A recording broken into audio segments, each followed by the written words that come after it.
Bit of a technical video, this one. It's all about economics and our economy and why it is, or one of the reasons why the British economy is so fucked and what can be done about it. So, do you remember back during the economic crisis of 2008 and then more recently around the sort of COVID period, there was a phrase doing the rounds of quantitative easing. What essentially quantitative easing is a way of the central banks magically creating and pumping money into the economy, which in theory is supposed to soothe the economy through hard times, make more cash available for investment, for businesses, for banks, etc., and therefore to smooth over any bumps in the road for the economy. That's what's supposed to happen.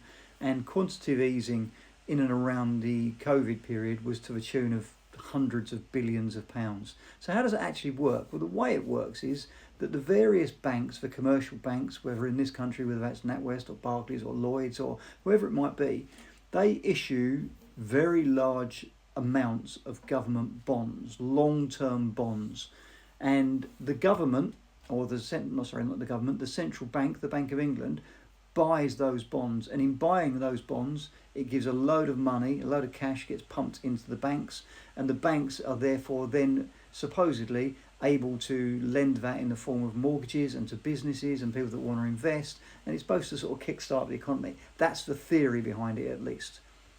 Hundreds of billions was magically created by the Bank of England buying these bonds and giving that money to the banks.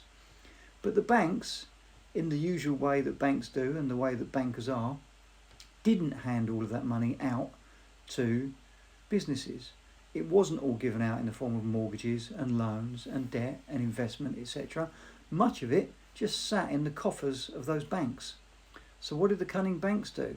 Well, the banks then reinvested it back with the Bank of England, because you may not be aware of this, but commercial banks can put money on deposit with the Bank of England, and the Bank of England has to then pay them interest on it.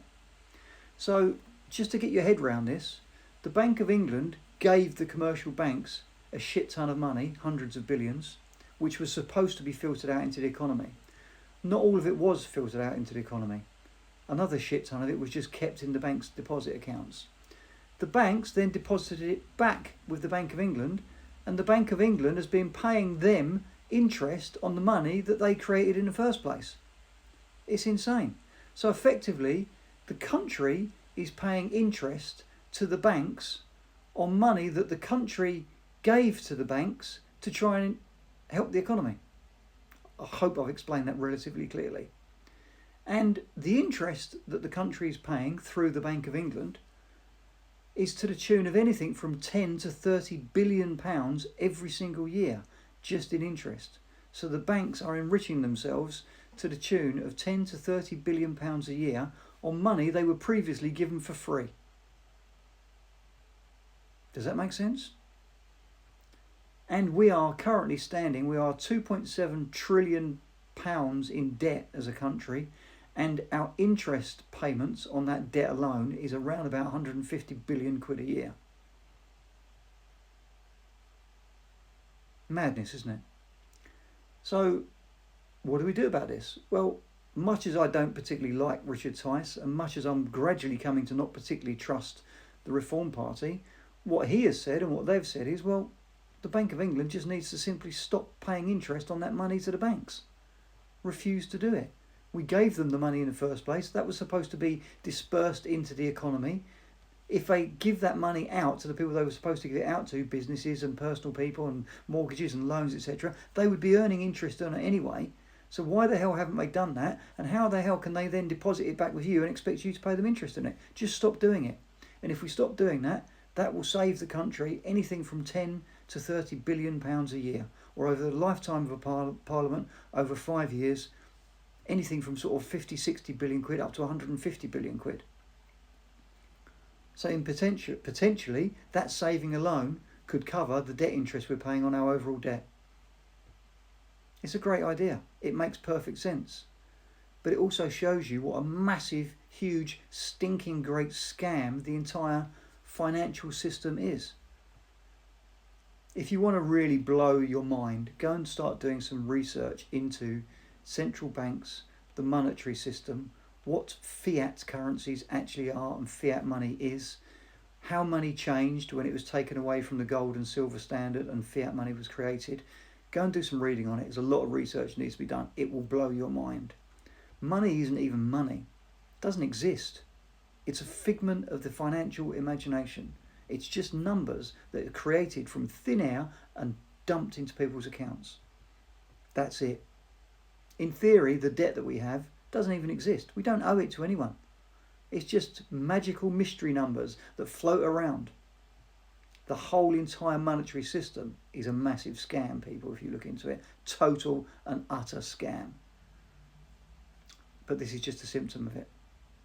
So effectively, the Bank of England or the country are paying interest on money that they created from nowhere, gave to the banks to try and improve the economy. The banks didn't filter that into the economy. They just kept hold of it, and we're then paying them interest on that. I know that's hard to get your head around, but it's true. Go and read up on it. And as I say, although I'm not his biggest fan by any means, Tice and the Reform Party are saying, quite rightly, this is bullshit. Just stop paying it. The banks, understandably, are going, whoa, no, you can't do that. If you do that, the markets will implode. The markets will collapse. Very similar to what happened to Liz Truss. If you try and upset the apple cart, if you try and upset the status quo, the banks, the central banks, the vested interests will throw their toys out of the pram and deliberately collapse the system. And that's what the banks are doing.